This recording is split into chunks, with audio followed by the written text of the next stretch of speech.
welcome to Ignite Studio. I'm Jeremy Chapman. And I'm Pragya Pandey. So on this show, we're going to talk about something new and a lot of new innovations around Azure Rights Management Services, Azure RMS. We're going to talk about how you can use that to protect files as a user, and also how you'd be able to curate files even as the sender, and even track information using document tracking and revocation as part of that RMS experience. Exactly. Azure Rights Management Services lets you securely share sensitive files with people within and outside of your organization. And we're going to jump straight into some demonstrations. We have a lot to show. So we're going to first have a look at the user experience for RMS and the things that you can do with Azure RMS. So Azure Rights Management Services lets you protect your corporate data at the file level. You, as a document owner, can define who will have access to these documents and what privileges you will have on these documents. So now we're in Brad's machine? Yes, we are in Brad's machine, and Brad is the author of this secure document, and he wants to share it with Bob, who is an employee of another organization.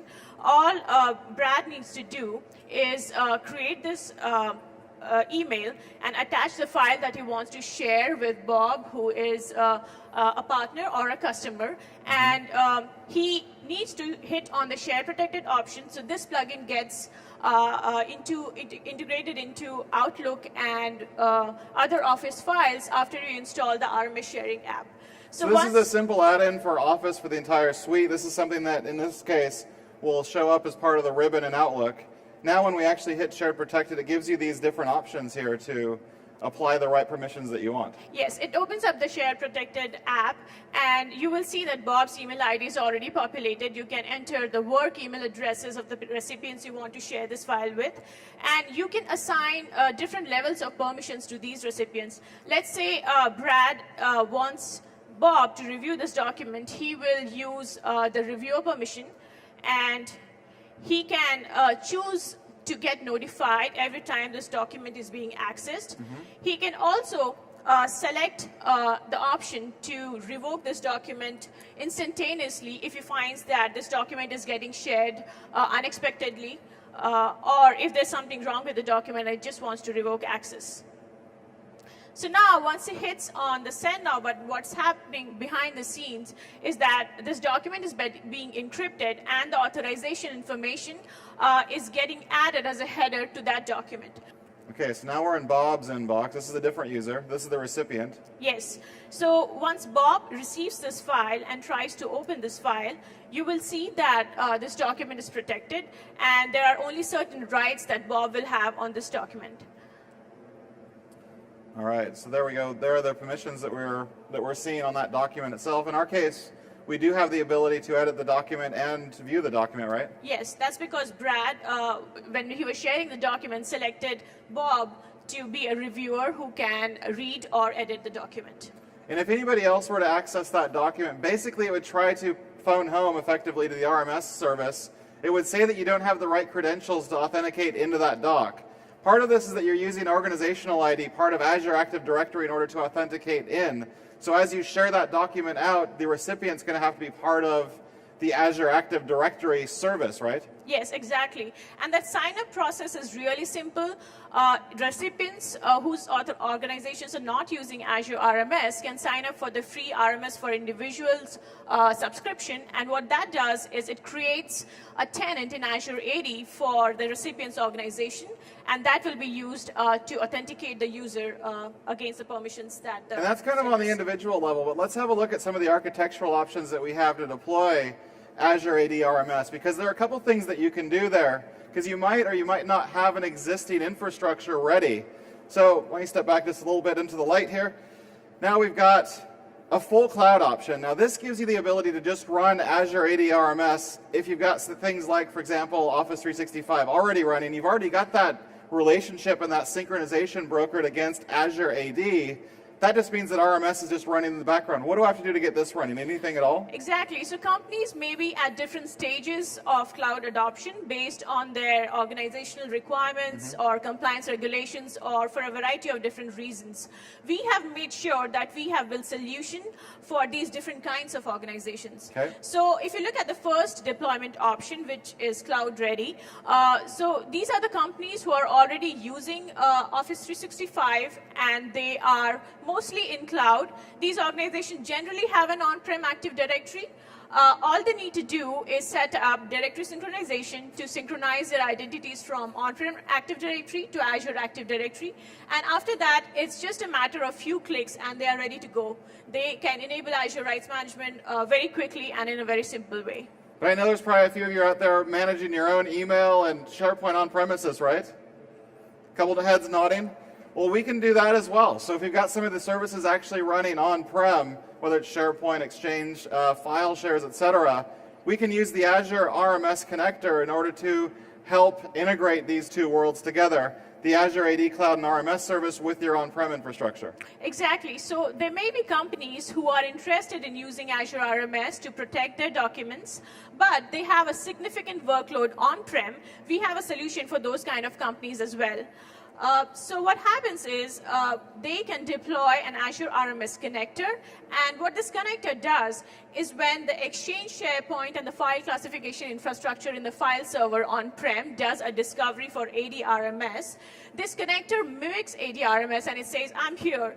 But actually, when the actions occur, it proxies into Azure RMS, and Azure RMS does all the authentication. So you can get all the goodness of Azure RMS, even if your workloads are on-prem using the RMS connector.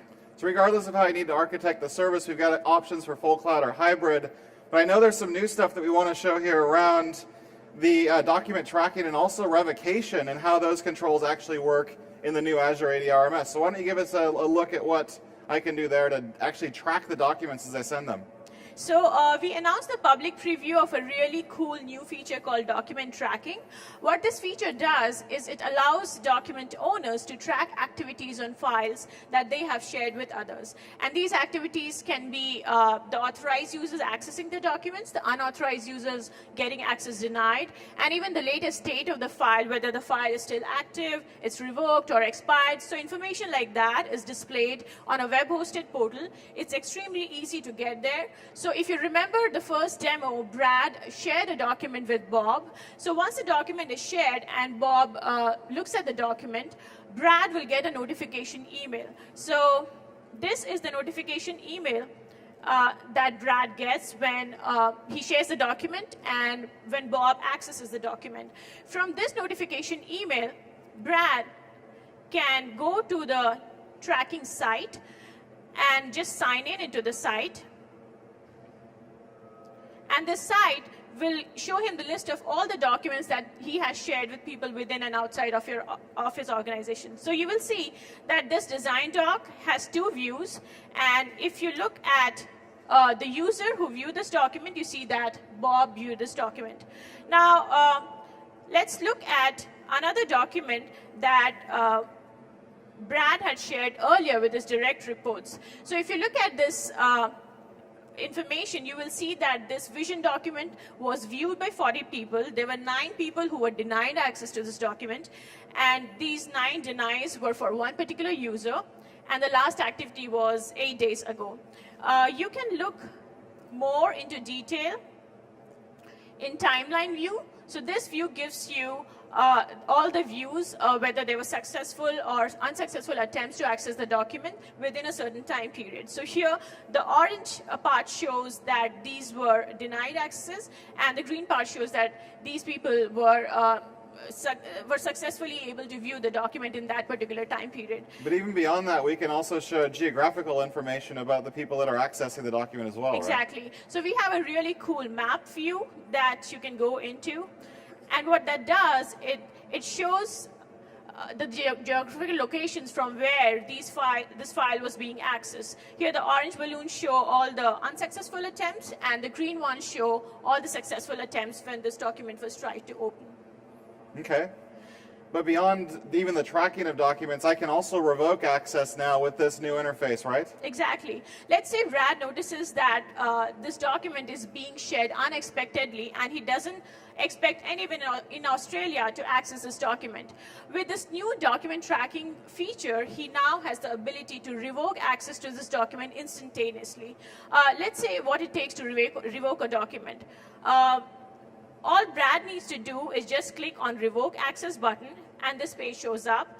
He can choose to notify the recipients who were earlier able to view the document and tell them, hey, I'm revoking access to this document. You will no longer have access to this document. And just say confirm. That's all it takes to revoke access instantaneously, and the recipients who were earlier able to access this document will get a notification saying that this document is no longer shared with you. So basically then the document becomes an encrypted block of nothing that they can read effectively.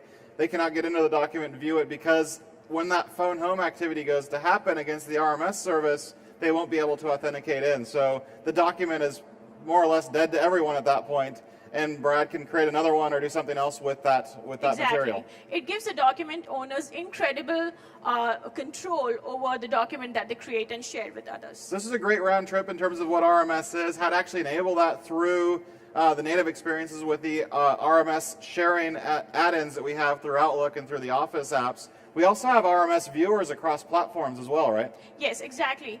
So as I mentioned, a document protected by RMS can be viewed on different platforms. It can be iOS or Android or Windows device. All the users need is a free sharing app which enables them to view the protected document in the RMS viewer. And it doesn't even need to be a document. It could be a bitmap file. It could be a JPEG file. It could be docs. It could be other file types that we don't even we don't create from a Microsoft platform perspective. Anything that can be basically put into File Explorer can be encrypted in this way and restricted access this way. So it's really broad in terms of the uses that you can use with RMS. I know there's a lot of great content for developers and IT pros, right? Where would I learn more? So we have the official RMS blog site, which we'll have a link to later on. You can visit the blog. It will have all the details of the new document tracking capabilities. And in addition to that, you can find all the information about the cool stuff that we are doing. And we also have the developer page on MSDN that you can take a look at. And you'll get information about what you need to use the SDKs to develop your RMS applications. So of course, do that and also try it out. Kick the tires, make sure you have an experience with RMS and Azure AD. It's really, really powerful in terms of some of the things that you can do there. That's about all the time we have for on this show. So next time we're gonna take a look at even more technologies. Thank you all for watching and goodbye for now.